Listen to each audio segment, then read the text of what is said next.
How's it going, everybody? This is Alex Caceres, and you're listening to Story of the Fight.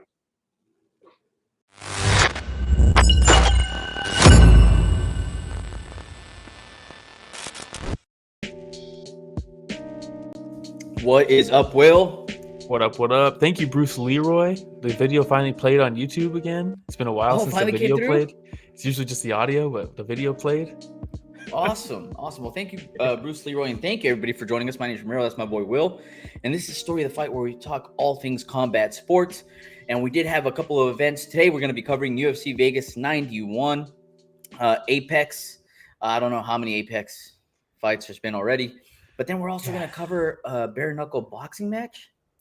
Yeah, just a little bit of the bare knuckle event. Not too much, right? But yeah, but before we do, if this is your first time listening, please like, subscribe, hit the notification bell. Goes a long way. We're trying to reach 13,000 subscribers. We're steady sitting at, I think, like 12,500 around there.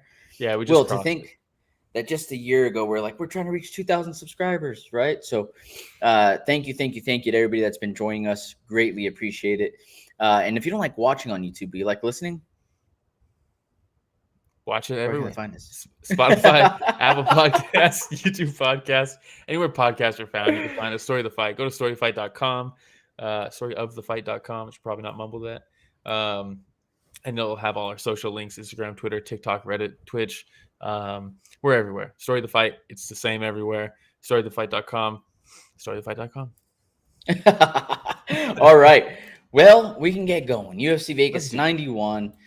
We had Alex Perez versus Matheus Nicolau. That was the main event. Shout out Guskov out there watching tornadoes, watching UFC, watching bare knuckle. But he says, great UFC card. Unfortunately, 25 people got to see it live. Yeah, shout out my mom. Says, hi, guys. Yeah, look, this card actually, Jack Slack on Twitter said this is the most regional level talent I've seen in a UFC card. And some of it, look, I know he exaggerates, right? He's always sarcastic. That's like his whole shtick. But some of it was that. Some of it I did really enjoy. There was a couple like big bright spots on this card for me that I was like, this is fucking sick. I think I'm in a better mood when the fights start earlier and I'm watching them like earlier rather than later. Yeah. I'm just like, this is nice. Just watching UFC fights during the day. That's the way to go, man. You know, and sometimes because we have stuff going on, of course. This is something we do for fun. And when they start early and I have the ability to go and catch up and fast forward through the 30 minutes of commercials in between, especially if it's an early finish, I love that. Yeah. I'm able to enjoy the fight so much more. Shout out Genevieve. Yeah. Thanks for joining us as well. She says, yeah, overall, not a great card. It wasn't terrible, but it was definitely mid. Yeah. Yeah, I mean, look, it's an Apex event. You know, for Apex events, pretty good. Yeah, I mean, this is one of the most Apex events of all Apex events. You know, I think this is the apex of Apex events. Yeah. It's pretty good for a bunch of fights going on in a warehouse somewhere. You know what I mean? Yeah, absolutely. But hey, let's get going now. We can talk about the fight itself. We had, again, like I said, Alex Perez versus Matheus Nicolau. Dude, first thing I noticed, the combinations from Matheus Nicolau, lightning fast, man. There's, you know, there's one where Alex Perez goes up, you know, straight up the middle with a teep kick, and then Matheus countered, boom, boom, right, left hook, really quick. And Alex Perez backs up, and he was like, what just hit you right now? And that's actually a good point, because the main thing I want to say, well, to preface this too, Perez took this on short notice. Manel Kape was supposed to fight Nicolau in the rematch. He beat him the first time, but the judges robbed him. And then he robbed himself of this one by not making it to the fight. But Perez took it. He just had a quick loss against Muhammad Mokaev. He said, I want to get back in there quick. Bounce back win. That's how you do it, right?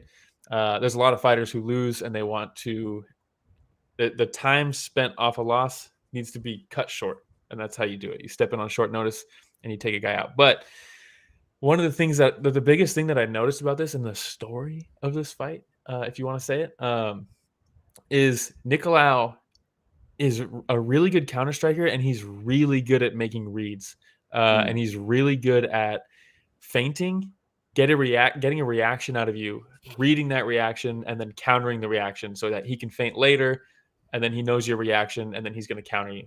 That's something he does extremely well. But I think that was his downfall in this fight. It's something that he's real slick with it. But if you're fighting a guy like that who's very good at making reads and making adjustments mid-fight, the best thing you can do is to just overwhelm them with variety and overwhelm them or overstimulate them and make them they're just stuck doing calculations because, like you said, the counters were quick, but Perez through the whole fight was just blitzing him with different combinations, inside leg kicks, outside leg kicks, the front kick to the body. Like he was mixing it up so well that you're just like, how do you make reads if you're just getting thrown a bunch of books? You know what I mean? Yeah. Like, and that really started more in the second round from Perez, right? When he came out and really started mixing it up really well. Like you said, going to the body. Finally lands an overhand right that rocked Nicolau. Yeah, it did. And then your boy retreated real quick. He starts backing up. And then when he gets up against the fence and he starts trying to circle up against the fence, a lot easier at that point for Perez to be able to land this shot, right? Yeah, definitely. And I felt like it was just so beautifully set up. You see Perez as Nicolau is circling to his left. Perez kind of like just taps with the right, taps with the left, and then just then the real one. Big right hook, right? And catches Nicolau right on the jaw. And down goes Nicolau. Yeah, I mean, he put him out. I think there's a picture of the shot that lands, the short right hook that lands. Nice. And then the follow-up of him. It's never good when you can kiss your knee. And that's exactly what happened to old Nicolau there. He went down. With the switching. Yeah. HB Comer, shout out HB Comer, says Will's name is missing on screen. I believe it's always missing when we have the slideshows up. I think the text that has the names of the fighters cover it. Yeah. There it is. I think that's what happens. Good off. But thank you. HB Comer is a real one Comer. He's always trying to improve the show. I know. I love it. I respect it. I love it. I love it. But yeah, Perez looked fantastic. This is somebody who I did not see this coming from him, if I'm being honest, just because I mean, he's got like the most canceled fights in UFC history, right? It's crazy if you look at his Tapology page. The last time he got a win was against Jussier Formiga. Remember him? That was in 2020. So like, it's just been moves it. Okay, excuses. Yeah, but it's been a long, tough road for Alex Perez. So it's cool to see it because he seems like a good guy. I've always liked him. He's got cool like leg kick finishes and stuff. He's been doing it forever, man. Yeah. So what's next for him?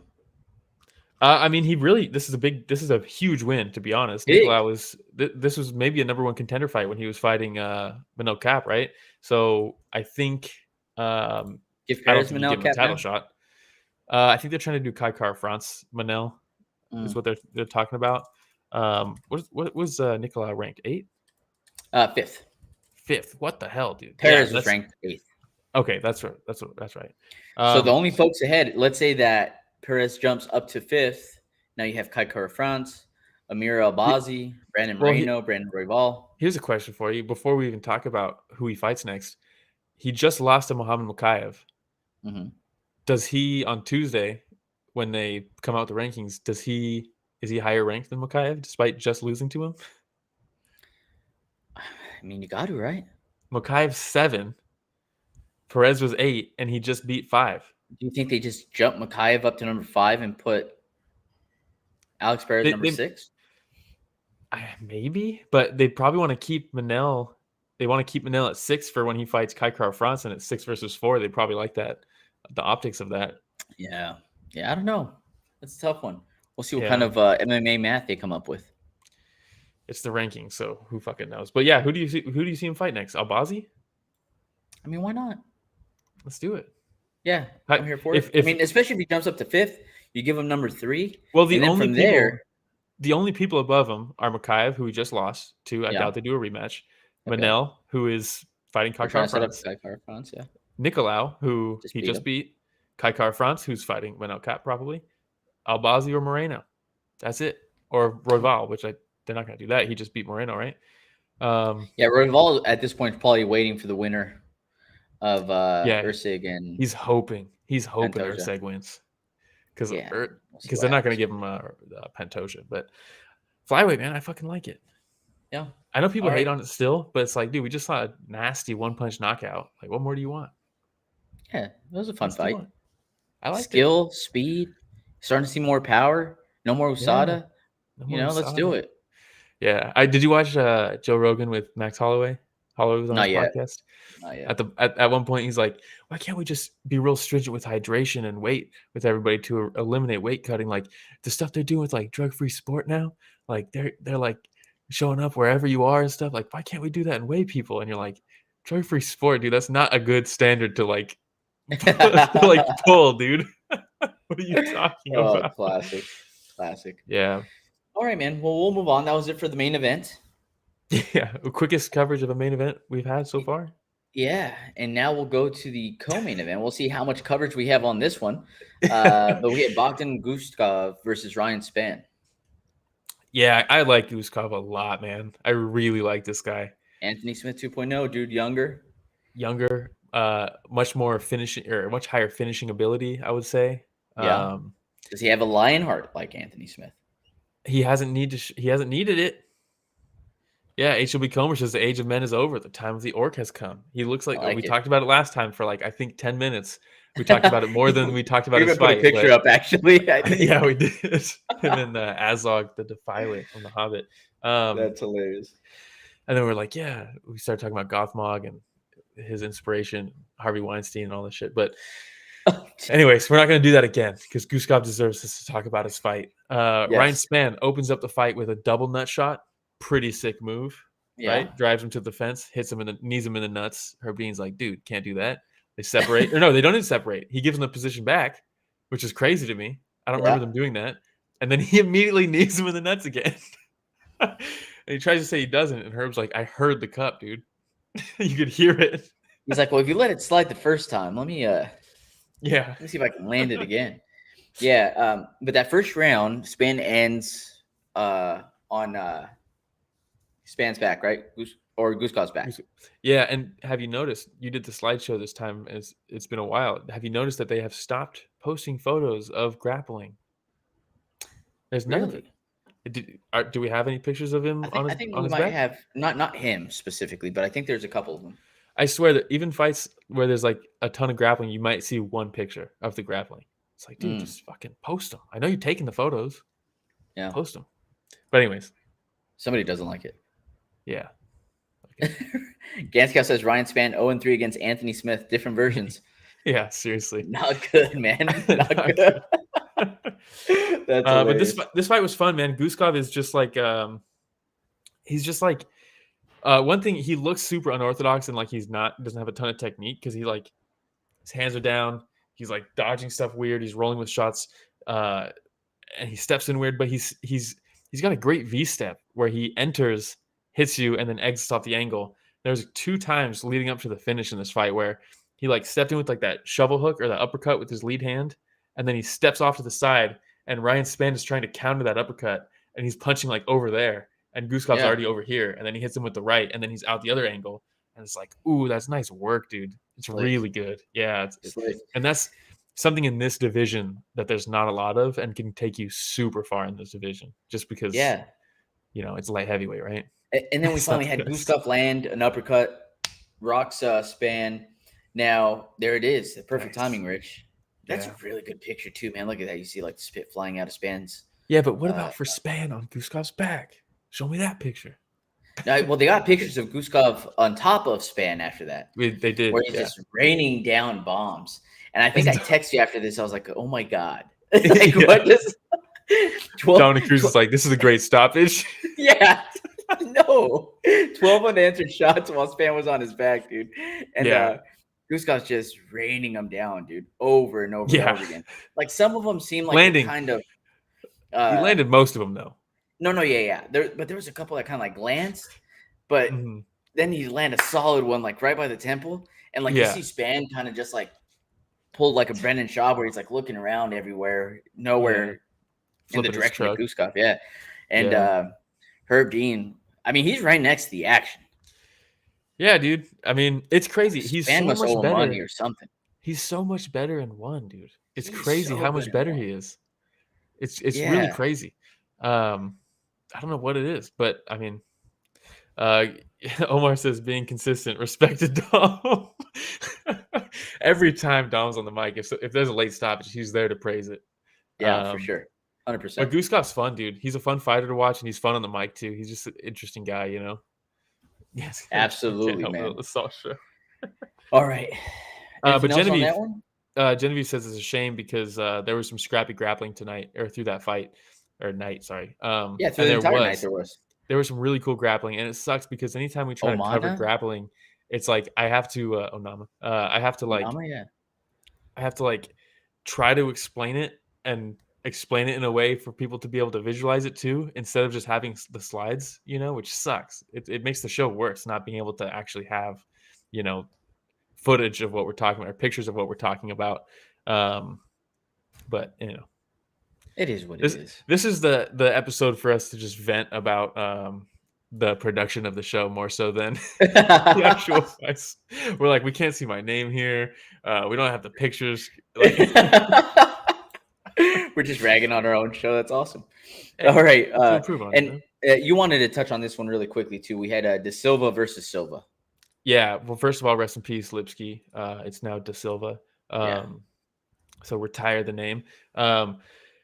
I just want to talk about it real quick because I do think Karine Silva is a super hot prospect. Her grappling is fucking awesome.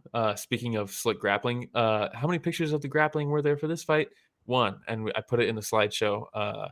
Even though this is it, this is the only picture of the grappling from this fight. Even though there was plenty of it, there was a lot of cool cage wrestling that led to takedowns, a lot of cool kick catches, just cool work from Silva to take Ariane down.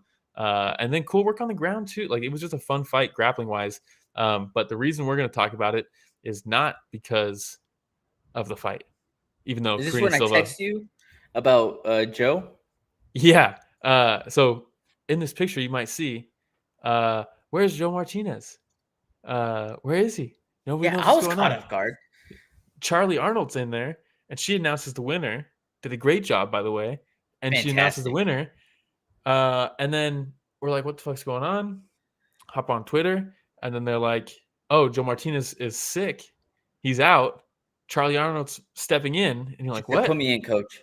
Yeah. And then the Guskov fight, she does the ring announcing for it. And she announces the winner of that one. And you're like, holy shit, dude. Killing it.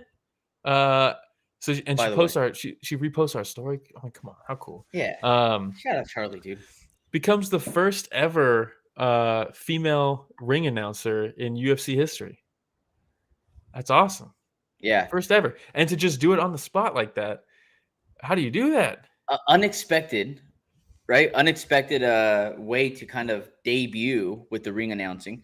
But hey, sometimes, man, you just got to step up when those when your opportunity comes, when your number's called, just be ready. What'd she say? She said no first. They asked her and she was like, no, I don't feel comfortable doing that. And then they're like, okay.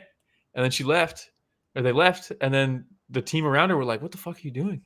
Like, go tell them that you're down. And she was like, all right. And so she went back and she was like, yeah, I'm down. And she's like, yeah, me, the production team, and Joe were all sitting in the back writing the notes. And he was just like trying to dump as much experience as he could for me. In like 5 minutes. Yeah. Like, hey, and then meanwhile, the fight's happening. Here's 20 years of experience in 5 minutes. Ready? And go. And he can't talk. Which is the reason they're doing this whole thing. Is that what happened? His voice went away? I saw someone who was there at the Apex said that they spoke to Joe at the beginning of the event, and he said that he was fighting pneumonia, and then but continued anyways. And then, but I guess he must have just been like, I can't anymore. I can't do it. But then he did do the main event, so he did come back. But I thought she did a fantastic job. Joe Martinez was out there too with pneumonia. Yeah, dude. Meanwhile, DC's sick. He's like cracking on the mic. He can't even talk. And they're like, at one point, he's like, this is crazy, man. And Dom's like, bro, DC, get some water, dude. Yeah, what are you doing, dude? And he's like, I'm like the Michael Jordan of announcers, man. It's a flu game right here. And I was like, what? Yeah. Oh, man. But very cool. Charly Arnold becomes the first female ring announcer in UFC history. On the spot like that is crazy, man. On the spot, she did a great job. And maybe I'm crazy, but I was like, give her another Apex card, man. Honestly? Like, give her a whole card. Let's see how it goes. Let her prep. Yeah. This was short day notice, you know? Charly, Padilla, short notice, came through with W's. You know what I mean? Let's go. Alex Perez as well. Yeah, there we go. All right. And so that's all we were covering on that last one, actually. Yeah, Genevieve says, I mean, he came back at the end. I'm assuming he had either the fronts or backs or both. Yeah, I mean, I don't know what. I don't know, like how he came back. If he was just Fronts or chugging backs, water I like back there. Yeah, he's just so chugging water or something and got his voice back. Like, because he sounded fine in the main event too, Joe. He did. That's why I was tripping out when he came back. Yeah. Just popped the Werther's Original in his mouth, dude, and just walked back out there, just ready to go. Yeah. All right. HB Comer says, I would fucking love it if the fights start with the girl screaming for her life. Well, go watch Ryzen, and you can have just that. Oh, yeah. They got the girl, Crazy Pride lady, Leanne Hart. They got her from Pride. She was great. All right. We ready for the next one? Yes, this is prime hydration for Joe. Yeah, we can move on. Jhonata Diniz versus Austen Lane. Yeah. This fight, dude. This was he said this fight. This was the epitome of unranked heavyweight MMA, dude. It really was. But it was fun. Lane, former football player, was knocked out by who was the guy that beat up his girlfriend and threw her on a pile of guns? Greg Hardy. Knocked out by Greg Hardy outside of the UFC. Came into the UFC. I poked the shit out of Tafa. Comes out, hits him with the football tackle, takes him down. Diniz is a kickboxer and all this stuff, so he has no ground game. He takes him down. He's on top for the 5 minutes. He beats him up in mount in the last 10 seconds, and then came back with no more gas tank. Like at all. Gone, it just dude. Happened like that. Yeah, dude. Completely depleted. The whole time, this picture right here is Diniz going, I've got him right where I want him. Yeah. Just like we drew it up. He's about to gas out. HB Comer says more like Austen lame. Yeah. So. I give the goofiness of this KO a solid 8 out of 10. Yeah. So round 2 starts. Round 2 starts. Austen Lane is completely gassed. Exhausted. Gone. Yeah. Trying to shoot for takedowns. Wearing it. You could just see it, dude. Trying to shoot for takedowns. Looks like a zombie trying to reach for somebody who's briskly walking past them. And instead, Diniz is just fucking sharp with his hands still. Just super quick. And Austen Lane is literally underwater. And you think that last one really put him out? Nope. I think he got hit and he was like, I'm too tired for this. Which is fine. I'm not talking shit or anything like that. But and if you are going to say I'm done, no better time to say I'm done after you get hit with the left hook. Yeah. And you can just roll with it and just face plant.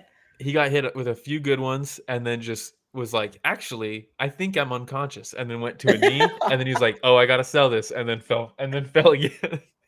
I mean, just classic. Crazy, dude. I like his hair falling to the ground on. That's pretty cool. I don't, dude. It seems super annoying to fight with. Have you ever watched, God, what's that one movie? The Book of Life? The Candle Maker? Oh, dang. I think so. He looks like the Candle Maker. I'm pretty sure. If you could pull that up. I don't know why. It just came to me right now. Seeing this picture of him getting blasted in the face. Looking all goofy. But yeah, and then Colleen says this was a weird one. It really was. It really was. I don't see it. No? The candle. Okay, I don't know why. Maybe he's got a beard. He is balding though. Yeah, I don't see it actually. Classic. All right, probably not the right one. It was Ice Cube. Ice Cube played him. How about that? Oh yeah, phenomenal job. Best role from Ice Cube. Then 21 Jump Street. All right, but yeah, we can move on to the next one if you want to. Yeah, let's move on. Okay. Some of these times where we book them later in the evening to do these episodes, it feels like a real fever dream covering some of these fights. I'm not gonna lie. Like, what even was that fight, dude? I don't know. That was on the main card of a UFC event. A lot of times when we cover Apex cards, we end up talking about the Book of Life and Ice Cube and shit like that because that usually doesn't happen. You know, when you have like the UFC 300s, man, we don't have time to talk about Ice Cube in those. Too many fights to talk about. Yeah, but here. Well, and speaking of that, I mean, the next fight we're going to cover was actually badass. I really like this fight. Are you talking about David Onama versus Jonathan Pearce? Yeah, dude. Yeah. I fucking love this fight. This was the fight I was looking forward to the most on this card. Both these guys are so much fun all the time. And then Onama missed weight, and I was like, God damn it, dude. Yeah. But then it happened anyways. But it's like, it's a classic striker missing weight against a grappler, you know? Yeah. Like, but I'll say this, man. Missing weight or not, that jab in the beginning for Onama. Oh, yeah. Was money. Oh, yeah. I think actually I'd like to look at the scorecards on this one. This was another one where there's no goddamn pictures of the grappling, even though there was like 5 reversals on the ground. It was just such a fun fight to like talk about because like Jonathan Pearce, relentless with his grappling, kept taking his back because Onama would just present it, and then Onama would just spin in the body triangle, end up on top, and then Pearce would get out from under, take him down, take his back, and then get swept. Like, it was fucking awesome. And dude, I just loved how Onama never accepted any position like that. He scrambled every single time. Do you think he would have had the gas tank if he did cut those extra 3 pounds?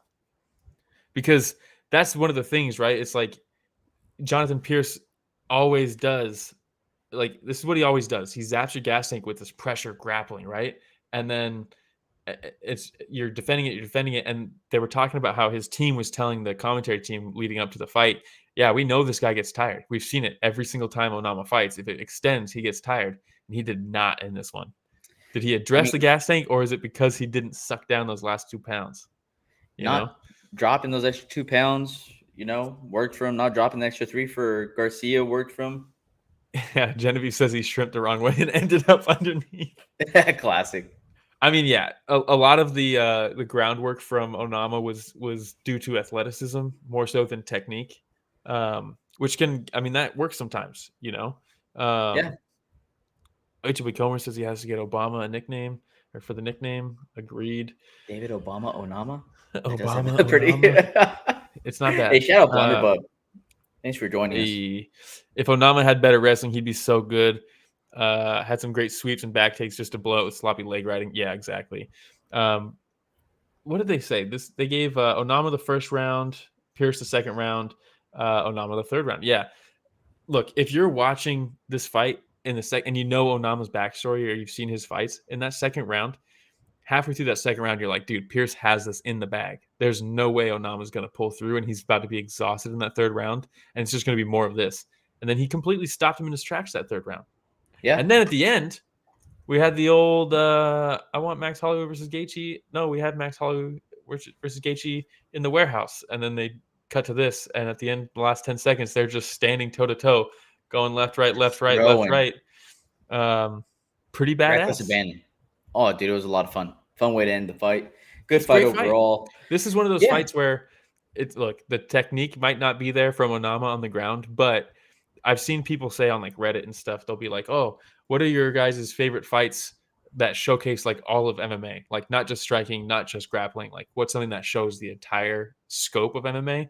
Put this one on the list. Even if the grappling technique and stuff isn't like the most like high tier, right? It was sloppy. It shows everything. This had everything. I like it. But yeah, the striking from Onama is very good though. Like you said, the guy is sharp. You know what I really like that he was doing? What? His rear leg feints. Were you picking up on that? Even if he was southpaw or orthodox, he'd lift that rear leg like he's throwing a front kick or a knee. And I think it's because Pearce is going for a takedown, but he was just bringing that back leg up over and over and over and over again. It's a cool feint. I like it. Yeah, no, the thing that I was curious about, right, for me, and in my notes I put down. So in that first round, Onama scrambles to end up on top. And I wonder if he felt something there where he was like, I can jump a ghillie in the second round. Oh, maybe. And he jumped a ghillie, and I was like, oh, dude, you ended up in a really bad spot. But then he scrambled out of it again, and I was like, dude, maybe he felt something in that first round. Maybe. He's like, weight miss made me stronger. He never gonna stop jumping ghillies. Genevieve says, I don't think Onama understands the point of BJJ. Like, it's supposed to get you out of bad spots, not into worse ones. Well, that's what I'm talking about. Like when he jumped in the ghillie, especially, and they're like, that's tight. And I was like, his head's halfway out already. Like by the time he hit the mat, his back hit the mat, like Pearce was almost out of it. Most of the time, if the commentators say a guillotine's tight, they're about to get out. And then if they don't say anything about how tight it is, they're about to tap. It's tight. And speaking of guillotines, Omar says Korean Zombie versus Desert Report is one of the best well-rounded fights in MMA. That's a good one. I love fights where it shows everything, man. They're so much fun. Yeah. So much fun. I mean, that's a lot of Ortega fights. Yeah, through no fault of his own. I doubt he wants them to be, but they are. Through no fault of his own. But yeah, I feel like you get a little bit of everything in his fights as well. Yeah. All right. We ready to move on? Let's do it. Yo, boy. Dirty Bird Tim Means versus Uros Medic. I don't feel like Uros Medic likes being there. I feel like he didn't want to fight Tim Means. I feel like he thought I shouldn't be fighting a guy who's 40 fucking years old. So look at his face right now. Maybe it's the weight cut, but he looks disinterested, right? In the face off. He's like, yeah, exactly. Just like you do a really good Uros Medic face. Do it again. I can't. There it is. There it is. Kind of looks like James Krause there, huh? I think he bet on himself. Maybe that's why he was. He kind of looks like James Krause there. The James Krause. A little bit. I don't know. Have you even seen a mugshot for James Krause, by the way? Did he get arrested?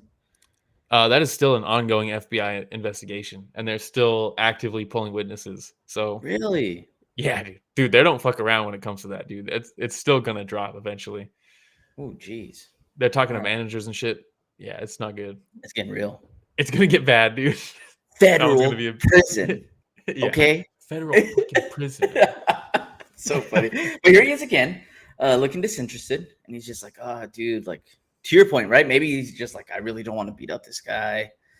Going through the motions, you know. He's like, "Well, I guess I got to do it. I'm in here." Hits him with that Marge Simpson. What? You don't know the Marge Simpson, dude? Come on. The Marge Simpson. Why am I full screen right now? Yeah, Rich wants to do the Medic face again. You don't know the Marge Simpson? I'll find it. ATB Comer says, I feel like he was going through some personal behind-the-scenes stuff, not necessarily anything to do with his opponent. Maybe. And John Anik wasn't there to let us know what was going on in his personal life. So we don't know if that was the case, right? Yeah. But yes. Okay, so to your point, he rocks Means. And what was it? The shovel hook? Was it the uppercut? It was straight up uppercut, yeah. Yeah, straight up uppercut. As Tim Means coming in, drops him. Medic being as classy as he is. There's the uppercut. And then I have another angle, which is pretty cool too, actually. Okay, let's see it. It wasn't on Getty Images, but oh boy. That's the Marge Simpson uppercut, huh? Yeah, dude. The old Cody Garbrandt. Eyes wide open, man. You know, it looks like she has the elbow up high too to try to like block anything coming in the other direction. That's the anchor, dude. You pull that down as you swing that uppercut. That's awesome, dude. That's cool. Omar says I prefer the bus driver uppercut over the Marge Simpson. That bus driver uppercut is a nasty one. If you haven't seen that video. But yeah, so then fun fight, easy fight for Medic, it seemed like, huh? Yeah, I mean, look, the Dirty Bird shouldn't be fighting these guys. The Dirty Bird should be fighting the Matt Browns. You know what I mean? Yeah. And then and look, there he goes again. He's like, I guess I had to do it, guys. Look what you made me do. See you later. I'm not happy about it. Is this what you wanted? Yeah. It hurt. It sucks to see the Dirty Bird go down like that, man. I love that guy. He's so much fun. When he gets going, dude, he is so much fun. I liked his game plan, though. He opened the fight trying to pressure him up against the fence, and the longer you could drag somebody out and slow him down, that natural advantage of youth is going to diminish as the fight goes on. So, like, I like the game plan. It just got caught. It happens, man. It's a fight game, huh? All right. Yeah. We can move on to the next one. We had Yahya versus Victor Henry. Yahya with one of the best names in MMA. Yeah. One of the worst hairlines in MMA. Dude, look, man. From one bald man to another, there just has to come a time where you got to let it go, dude. You just got to let it go. Yeah. And I know that, like, he still has, like, a lot in the front, right? Mm-hmm. But then when the camera angle was hitting him in the back, it's not good, dude. You see it. And I was just like, oh, dude. But you know what, dude? Props to him. He's holding on as long as he can, just like his MMA career. I love like veterans. I mean, look, there it is. The hair there is not good. He's got like a inverted fade. But no disrespect. But I mean, he's also like 50 years old. He's another one that's super old in there. but I love like an aging specialist, like Alexei Olenek. Like there's certain guys that look, Yahya on the ground is so much fun to watch. But this matchup, I was like, well, he's not going to sub Victor Henry. Victor Henry's training with Josh Barnett day in, day out. Like the path isn't quite there for Yahya in this fight. And it was pretty evident. It was pretty evident. Yeah, and one of the things that Dominic Cruz pointed out that I thought was a really good call was that he throws some really unorthodox shots, and that's because if he gets caught off balance, and he gets taken down, he's super comfortable off his back. He's super comfortable on the ground, so he's able to try things that other fighters can't. I thought that was a great call out. I saw like when he would feint that kick, that front I was going to say the kick, yeah, and he would skip in just to clinch. And I'm like, oh, God, that's old school, like BJJ specialists, right? Just to close the distance and just be able to grab onto something. So he's still pretty fun to watch, man. But after a while, man, Henry. Okay, so the first round, right, which was like, whatever. But I love that interaction in the corner where Henry's sitting down there and the coach is like, your hands are off. And then Henry responds with like, what is it with my hands? Is it the timing? And his coach goes, it's the timing. And also, you're coming in really high. Was it Josh Barnett or a different coach? I think it was a different coach. Well, it might have been Barnett. The corner. But he says it's the timing, but also you're coming in really high with your hands, so you're missing them. And he's like, okay. But just like listening to that interaction in the fight IQ, and I was like, oh, dude, that was so good. And guess what happened in the second round? Second round, Henry comes out and he's picking Yahya apart, man. And then once Yahya is on the ground, he starts hitting him with that ground and pound. Well, he cracked him, dude. He started cracking. Well, he did a good job, similar to Perez. He did a good job of just like peppering some shots because Yahya kept shelling, and he's just light shots, tap, tap, tap, big shot, tap, tap, big shot. Like he was mixing it up so well where Yahya is like, I don't know what the fuck's going on. So yeah. And then originally he dropped him. Good, dude. He hit him. When he hit him and he stepped forward and fell forward, that's never a good look. That's a good knockdown. Who was the other announcer there with Dom in DC? Gooden, right? Yeah, and he was like, DC is motioning to the coaches in Henry's corner, telling them to tell Henry to stand up. And I was like, what are we doing, bro? You can't do that. But I do like, there's some camaraderie there, DC and Josh Barnett, dude, because they fought back in Strikeforce, right? So, like, was it Strikeforce? I think it was Strikeforce. So, like, there's some camaraderie. And Josh Barnett's a legend, dude. And like you said, in the corner, they don't call that guy the War Master for nothing, dude. The guy knows what the fuck he's talking about with MMA. I mean, I think he was the first ever... Was he the first ever? He was the youngest heavyweight champion, but I think he was the first ever to get stripped for steroids. He got stripped for steroids from the UFC, lost his belt, and it was back in like the early days. Like, dude, how are you failing drug tests? Like when they weren't then? Like really trying? Yeah, dude. I mean, everybody was on steroids back then, but like, damn, dude. Yeah, you sound like Nick Diaz right now. They're all on steroids. Let's see here. HLB Comer says, I could not focus on the fight. I kept looking at the haircut. Man, I can't blame you. It was the exact same thing. And I was trying to figure out exactly where it started, where it ended. Colleen says, Yahya just wanted groundwork clearly. Yeah. Oh, he tried. Yeah. And then Blunderbub, don't encourage Dominic Cruz. We all know he listens to the show. You are absolutely right. That's my bad, Dom. That's not I didn't mean to encourage you there, but my bad. Maybe you can do some more medical history and you could. They're like, yeah, she feels like she has imposter syndrome. He's like, what's that? I'm like, oh, it's like DC explains it incorrectly, and then Dominic Cruz goes, that's just lack of confidence. They got to stop naming stuff. And it's like, Dominic Cruz, what the fuck are you talking about, dude? Talk about the fight that's happening. What are you challenging fucking imposter syndrome as a term? Dr. Like, DC, what? Dude. Yeah. Dr. DC. All right. Omar says, I can't tell which old man midlife crisis hair is worse, this or Frankie Eggers against TKZ.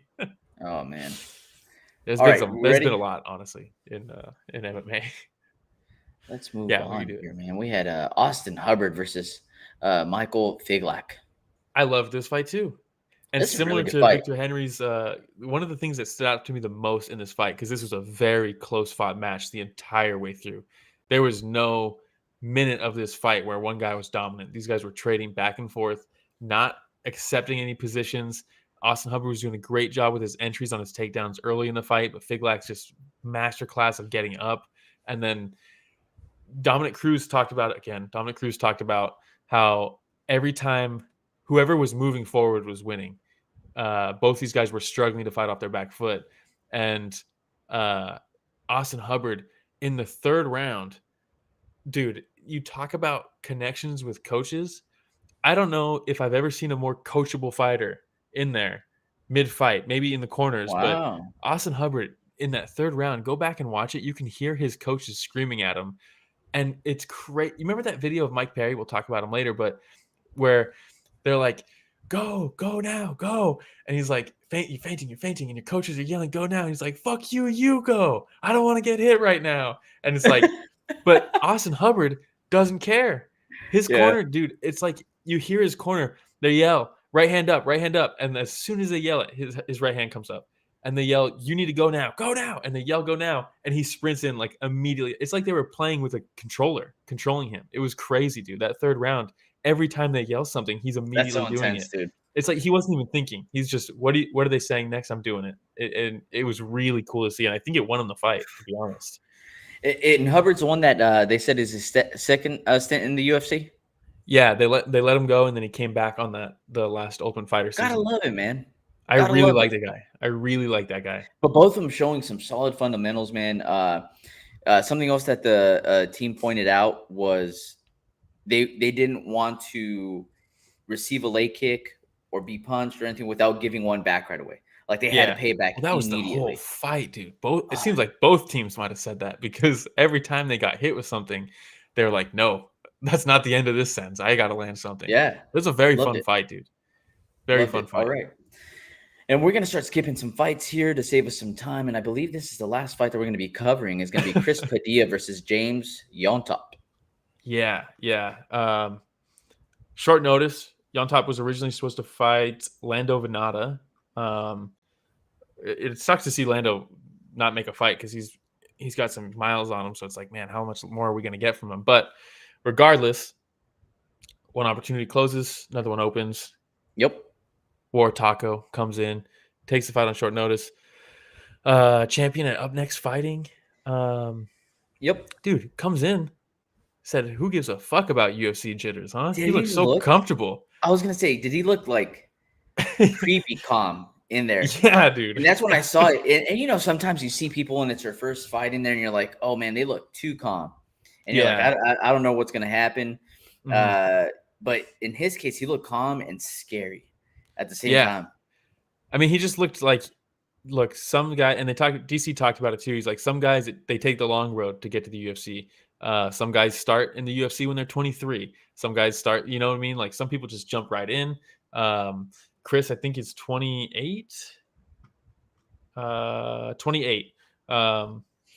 So not old by any stretch, but he's had a lot of fights before getting into the UFC. And I think that really served him in this one. And I don't know, maybe it's different, you know, having your debut in the Apex versus having your debut in an arena, right? On like a pay-per-view event. Maybe. But regardless, he comes out there and they start trading and immediately he has his timing because James throws a kick and he catches it and takes him down immediately. And you're like, okay, this guy's, he's on. Didn't quite have the control. And I liked what Dean Thomas said about the control off the takedowns, but he wasn't securing the takedowns with his legs, you know, and it's hard to address your whole body in there, right? Especially in your UFC debut, I'd imagine. But just great work from him. And then people will say, oh, James made a mistake in the way he got up, but sometimes sometimes it's because your opponent is forcing you to make that mistake. Does that make sense? Yeah. Like sometimes you leave a door open. Yeah, you leave a door open so that they can take the easy door out. But realistically, you're hoping that they do that because that is the mistake. And the way James is getting up, and that's the other thing too. You take somebody's back. A lot of times, the move right now is if someone takes your back, a lot of people will go turtle, and then hands on the mat to stand up. And you might think that's crazy because if you put your hands on the mat to stand up, you're opening your neck for the rear naked choke. But it's working for a lot of people.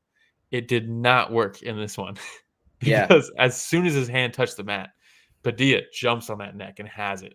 And he's squeezing the shit out of it. Yes, seatbelt, right? Mm-hmm.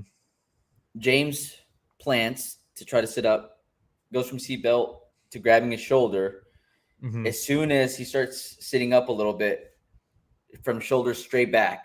Yeah. And just starts squeezing, right? Wouldn't it be nice if they had photos of that while you're talking about that? We could have photos showing exactly what you're talking about. So a couple things, right? Padilla showed some strong wrestling. Loved his work with the feints. He had a nice step in elbow that worked. He was creative. He had this one where he feints the left leg kick, and as soon as he plants his left foot back down, he throws the leg kick with the right, like just like that, all in one motion, which I thought was super creative. Dude, all in all, good debut. Dude, very good debut. Most people don't get submission wins in their debut. Debuts are usually lost, if we're being honest. DC came back to give him some more mic time. That never happens. I was like, holy smokes. And I like the call out. He called out Gabriel Benitez. You know, it's not jumping too far into the rankings or anything crazy. Calls for the sphere. Let's do it, dude. Let's get in the sphere. Imagine your second fight in the UFC, you're in the sphere. That would be crazy. Solid. That would be so nuts. Way to promote himself. Very good debut. I liked it. Awesome. Congratulations. I do want to say, Padilla. Yeah, and I do want to say we're not going to talk about the fight. Maybe if there was pictures of it, but Ivana Petrovic versus Liang Na. Very cool grappling in that fight. Cool takedowns in that fight. I really, really like that fight. We're not going to cover it because it's just going to be fucking me trying to explain things without anything to visibly show what I'm talking about. But it was a fun time. And like Ganskow says, it's Perry time. It is. But before we do we have a moment of silence? We have a moment of silence.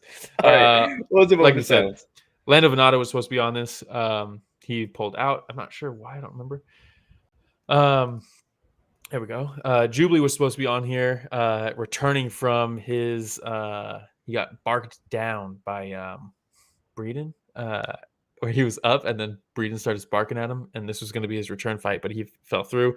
Mahashate fought Benitez instead. It looked very good. That was actually a really cool fight too. Probably started barking at him before the fight started. He's like, "I ain't doing this again. I can't make it." Nicolau was originally supposed to fight Manel Kopp. The rematch could have been title implications on that one. Your boy. But things happen. The big one that I wish we got was the Joel Alvarez fight. Joel Alvarez, it's like we just haven't seen him in there. But man, the guy's fun to watch, dude. But he's a Spaniard, right? The lanky Spaniard? I believe so. Yeah, real lanky. Yeah. People call him a weight bully. Tall for the division? Yeah. Ooh. I hate that term. I hate the term weight bully so much, dude. If you can make the weight, then make the weight. You know? And it's always used to be. Oh yeah, it's always Alex Pereira used to be. Exactly, and I was going to say it always is. You're a weight bully when it's someone that I don't like, but I'll excuse it when it's someone that I do like because it's just a made up thing that doesn't matter. But people use it as a way to talk shit, and I hate stuff like that. Even bonuses though I do it too. Bonuses. What do we have? We had Alex Perez got one for his first round knockout. Solid. And again, we're going to talk shit about, or I will talk shit about the picture selection from the UFC. Instead of showing the knockout punch, they showed this random one that looks like it probably didn't even land.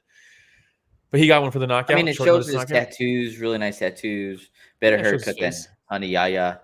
I understand it. Will the pictures be better maybe for the next few? Let's see. What else do we got? No, they won't be. Ooh, instead of showing the uppercut, we got Medic looking like he doesn't want to be there. But he got one for knocking out Tim Means. Seeing about what he's going to eat for dinner. Is the next picture better maybe? Maybe. No, it's not. There's plenty of pictures. We showed a better picture with the uppercut. We sure did. But Guskov got one for knocking out Ryan Spann. Is the next picture more indicative of what got the bonus? No, not at all. This picture is insane. This might be my favorite one. This is like Taito Ivasa. Taito Ivasa dropped a few pounds. You know what I mean? Look at him. Dude, this photo is fucking insane to me, dude. And the only reason I was even talking about each photo is because I knew that one was coming. So I was just waiting for that one to show up. But good. I like it. JSP versus Onama was supposed to be fight of the night, but Onama missed weight, so neither of them get the bonus, which I think is fucked up. Dang, that's messed up, dude. I think you just give the bonus to the other guy. But they don't do that because they gave out too much money on UFC 300 for the bonuses. Hey, dude, there's a budget, okay, man? Yeah. There's a budget. All right. Are we going to cover Perry now, or are we going to? I think now is the time. All right. Knucklemania 4. Oh, that's a good name, dude. Dude, look. Has bare knuckle killed somebody? Yes, they have. But are they doing the right things now? Yes, they are. Two things can be true. They did kill somebody, which is they shouldn't be left off the hook for that. But they're doing good things now. Mike Perry. Yeah, but so does McDonald's. You know what I mean? Every day with those burgers. That's true. Also, there's a book about David Feldman that the guy who runs it. He took pliers to a guy's Achilles and burst a guy's Achilles with pliers one time. What? And I was trying to find out the story, and they're like, "You got to buy the book." And I was like, "What the fuck?" Savage. That's how you get someone to buy a book. I want to know what the fuck happened. Yeah. Dude, if there's anybody you want to run bare knuckle boxing, it's that guy. It's that guy, dude. Yeah, but I mean, insane. But Mike Perry, HB Comer, I'll pull it up right now. I'll send it to you. I don't want to get into it. It's pretty dark, but I'll send it to you, HB Comer. He's asking who did they kill? But Mike Perry, who did he kill? 5 old dudes, but he's looking good while he's doing it. He's out there, fantastic. 5-0 in bare knuckle. He's a bare knuckle goat, dude. Dude, sometimes you just find somebody that's made for a specific sport. Yeah, and Mike really Perry is built for bare knuckle boxing, man. And I know that. Look, nobody's scared of anybody in these organizations, right? If they're a combat sports athlete, that's what they do. When you have a Luke Rockhold that goes in there, a Thiago Alves that goes in there, an Eddie Alvarez that goes in there, they fight. Yeah. But these guys, they've said getting hit bare knuckles different. It's different, dude. And Mike Perry tries to tell them pre-fight every single time. Yes, it's different. Yeah. And if there's anybody that was ever built that's willing to take a punch or two to deliver one of their own, it's Mike Perry, man. Yeah. And he's doing it, man. Thiago Alves comes out of retirement for this one. He said, the money's too good to pass this up. And for 60 seconds, it's not bad money. Because Mike Perry hits him with a left hook, I think. Up on the ropes. Yeah, drops him. He gets up for the count, but they end up calling it because he's not looking well. Good call by Murgliata, by the way. Yeah, it was fine. But yeah, Mike Perry's just unbeatable, dude. They announced Conor McGregor is now a part owner. He's an investor of Bare Knuckle FC. He puts a video out of him talking about it. Hilarious. I don't know what's next for Mike Perry, but they keep finding people for him to fight. You know, who's he beat? What's the streak now? It's Thiago Alves. I mean, who fought on UFC 100, by the way. Michael Venom Page, Eddie Alvarez. Justin Lane, I think, probably, right? Let's see. Thiago Alves, Eddie Alvarez, Luke Rockhold, Michael Page, Julian Lane. Yeah. So I had all of them except for Rockhold. Before that, he also beat Michael Seals in Triad Combat 1. Oh, yeah, dude.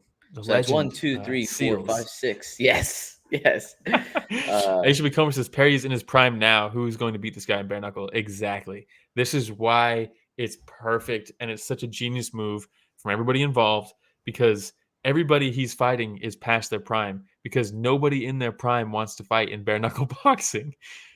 Nobody wants to be there, spend their prime there. Mike Perry was kind of forced to by the UFC cutting him, and he's thriving in that, despite the reasons behind it. A shit ton of money.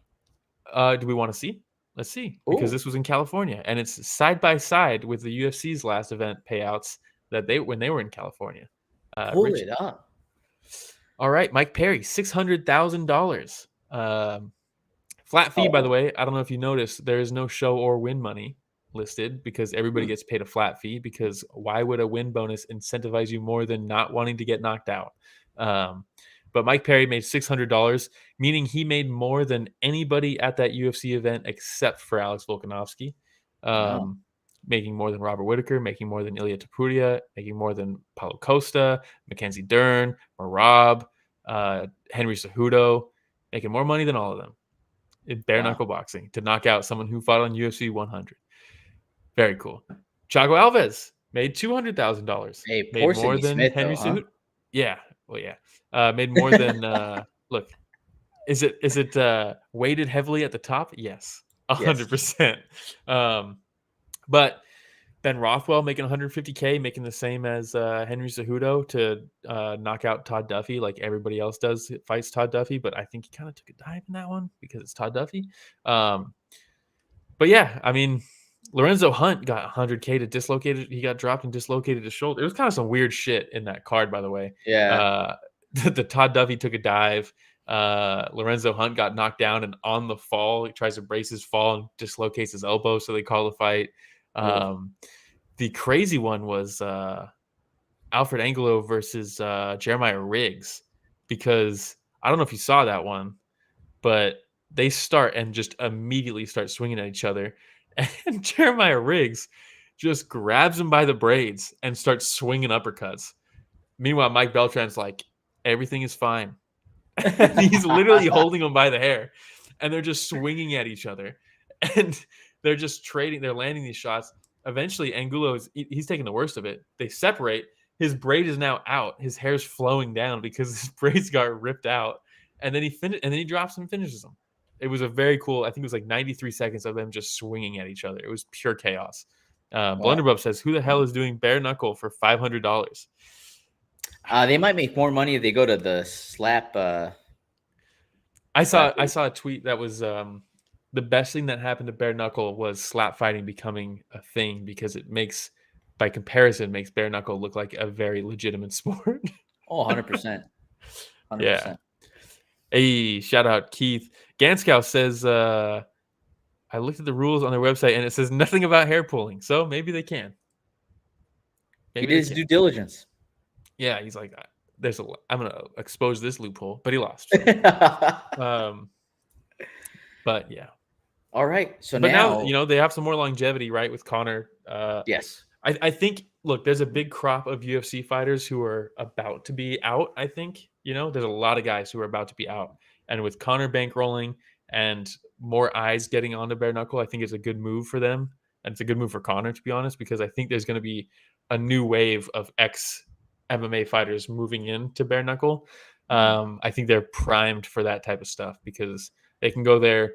They can get all on testosterone like fucking Alan Belcher, get out there, get rejuvenated, and make some fucking cash, obviously. If you're a name, you're making cash. If you're trying to come up through bare knuckle, might not be the best career decision. But for guys who are names moving over there, it might be a good option, There you go, man. Just don't just be careful, because they did murder somebody. And then next week, next week we got what a transition. I know. We got one Fight Night 22 on my birthday. Thank you, Juan. We got Smilla Sundell defending her belt against Natalia. Dude, this fight is going to be sick. Yeah, it's going to be sick. Smilla is so much fun to watch, and Natalia's a fucking gamer. Akbar Abdallayev versus Halil Amir is a very good MMA fight. That's a super high level MMA fight. We got Sinsima that's back in there against Dmitry Menshikov. Sinsima should win that, but Menshikov hits so goddamn hard. Bevy is a savage. Do you remember that last which event was it? Where someone's about to walk out and the camera's in the tunnel and you see a guy walk out with like a tray of like Starbucks or something, and he's like, whoa, and he like runs off in the do you remember that? No, that was a Bevy. A Bevy's a wild man though. That's a fun fight. Rui Wei is a new signing from Glory Rise K1. I don't remember. Very high level kickboxer that one just signed, and he's fighting Hiroki Akamoto, who everybody's been waiting for Akamoto to fight Haggerty for the belt, and they just won't do it. But they got him against Rui Wei. That's a fucking super high level fight. That's like top level fighting right there. Rung Roi is back. Reese McLaren's in there. Thong Poon's back. Come on. Yeah, dude. That's a fun fucking card. And then you got Sean Klimico. He's from San Jose. So root for your boy. There you go. There Fun you card. go. So By the way, HOB Comer says, what about the Conor investor news? That's kind of big. Yeah, we mentioned it a little bit. McGregor verse is what his promotion is called, apparently. Did you know that? I did not know that. I didn't know that either until he posted it. But it's McGregor Conor, so verse. who cares what it's even called? It's gonna work. David Feldman was talking about it, and he's like, everything he touches turns to gold. So like, yeah, I'm obviously very like happy. Chocobim Mugatu, dude. I don't know what that is. You don't know who that is? Zoolander? No. Chocobim? Dude, I don't have Zoolander references to pull, dude. Other than, but why? Or what does he say? But why male models? He just explains the whole thing again. I'll have to talk to you about Chocobim Mugatu later. But then we also have character. Yes, so good. Yeah. Dude. So good. I don't remember the so name hot right of now. that movie other than fucking Zoolander. We also have UFC 301. Yeah. Look, people are shitting all over this card, and I like it. You do? I think it's a cool one. You don't like it? It might not be pay-per-view worthy, but I don't think any of them are. I think we're just so like close to UFC 300 still. Like it just happened to where like any card I continue seeing after UFC 300, I'm like, that's okay. Like, give me UFC 301 before UFC 300, and I probably would have been like, hey, this is pretty good. Yeah, true. Blunderbuff says also Mikey versus Cade announced. Yeah, for Denver. That's going to be huge. Yeah, can't wait for that, man. Can't wait for that. Ganska says it's also built for Brazil, not the wider audience. Yeah, dude, and I like it. Pantoja versus Urseg's a fun fight, regardless of if you think Urseg is ready for a title shot or deserves it. Doesn't matter. It's a fun fight. Jose Aldo's back to finish off his contract so he could be free from the UFC's wrath against Jonathan Martinez. That's a fun fight. Anthony Smith's in there after just fighting last night. He's going to fight Vitor Petrino. Probably get knocked out, but that's a fun fight. Michel Pereira's in there against fucking Ior Pateria. That's a fun fight. Oh, Michel. It's a fun Every card, time I see dude. Michel, yeah. Anderson Brito versus Jack Shore. Is he taking this on short notice? I don't think so. I think he's double booked right now. I think he has 2 fights. Okay. Michel Pereira was scheduled against Mahmoud Muradov. Okay, yeah. So he steps in. Muradov withdrew due to infection. And then I think they're trying to get Potieri on the Saudi card also. Did you mention Vince from Hell Pichel? I did not yet. Is he on here? Dude, yeah, versus Ismail Bonfim, one of the brothers. Okay. Yeah, and we got one too. Gomes versus John Silva. We got Elvis Brenner versus Oralby. That's a fucking banger. Joanna Brito versus Jack Shore. Malarkey's on the card. It's a fun card, dude. Is it $80 worth? No. But none of them it's gonna be fun. None of them are $80. I mean, I'm always down to watch Karolina Kovacevic, you know? I know you are. Ganskov says, let the UK have a real start time. Dude, they're having the UFC Manchester, and the main event is going to start 3 a.m. local time. The main event. It's like, what are they doing, dude? Man, Keith says, Romero, are you now in the One Watch Party Discord? Not yet. I thought you were. Yeah. Am I? I don't think I am. We got you in. You just have to sign up. Oh, we have the invite. Okay. We got it. It's in the Story of the Fight email. Oh, okay. Well, I'm going to have to check it out. Yeah. All right. Do you have anything else, man? Because if not, I just want to give some quick shout-outs there to Ganskow, Keith, Blunderbub, Colleen. Thank you so much for joining us. HOB Comer. It's always fun when HOB Comer comes home again to the podcast. You know what I mean? Is there anybody else I'm missing? Omar, I think, was on there as well. Genevieve. I don't think there's very many like super bloody fights for Genevieve last night. No, there was right. Not. There wasn't, so she must have been pretty disappointed. Yeah, but yeah, that was everybody that joined us. So thank you everybody for joining us. And for anybody that I didn't mention, and maybe you were just listening in the background, maybe your first time joining us, please like, subscribe, hit the notification bell. We're trying to reach 13,000 subscribers. Oh, it says help us reach 20,000. Let's skip all that other BS, right? Let's try to reach 20,000 subscribers. Absolutely. But yeah, tell anybody that likes combat sports to join us. We love chatting it up with everybody. And maybe you don't like watching, but you like listening. And if you do, Will's got some website for you to visit. Yeah, storythefight.com. It'll list all our social media, Instagram, Twitter, TikTok, Reddit, all that stuff. We're also on Twitch, Spotify, Apple Podcasts, YouTube Podcasts, everywhere. Storythefight.com. Storythefight.com. Where? Storythefight.com. There it is. And for all those people listening, they're probably wondering, like, who produces this podcast? None other than Mr. Richard Bustos himself. All right, everybody. Thanks for joining us for another week. Story of the Fight.